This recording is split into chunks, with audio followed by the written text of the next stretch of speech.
daycare centers to provide them CCAP packs.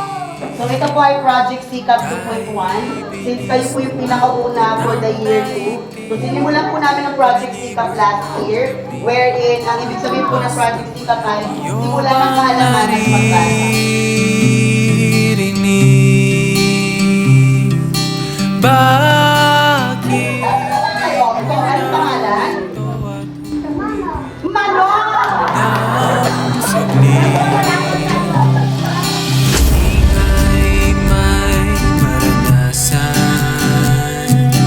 Tapos tahimikan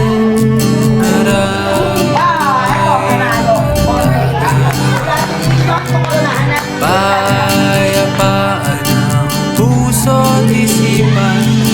Dahil ka muna,